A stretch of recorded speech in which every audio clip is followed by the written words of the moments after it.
Mleko mpenzi, nimejia ile sasampa. Fata kwa Diamond. Ulianza kile wewe. Hivi wewe sita. Ukiingia kwenye siku zako, unawiza ili nikupe hela ya pedi yangu. Ashindwe. Lakini ukiwa haumu nikikwambia njoo ketu, nimekumisi. Waanze kuniwela mahabari, mama amenituma mashineni, mama amenituma sijui kwenda mbugani, mama leo ameniagiza nikapande viazi. Sasa leo kinakulamba. Umeoka lakini mjini hauendi. Sio hivyo. Mimi unakuta niko busy. Mama ananibana nyumbani.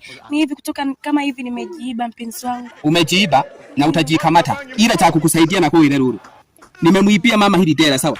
Jago katanda gole mashi panda ne. Uitolele kunuko. Ango ole mweji. Uitolele. Ukupela.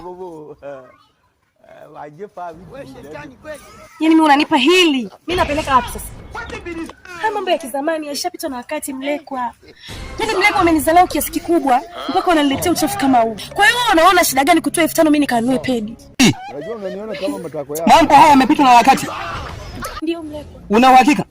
Haya wanatumia hata dada zangu ni kuaga naona wanatumia hata mama yangu namuonaga anaanika kwenye kamba anatumia. Kwa hiyo na mimi nimejiongeza sina hela ya pedi. Kwa sababu wewe ni mchumi, wewe ni rukumya, ulianze kala wewe tonto kala wewe. Urwapela wabatwalira banki tu, bajoni banani, bamasengeja wabatwalira ishitumbula. Sasa unene ruruha na kwenda kiriki kilioko sitiri. Sasa hebu chakula kama hiyo ruru. Upaki hivyo uvujie.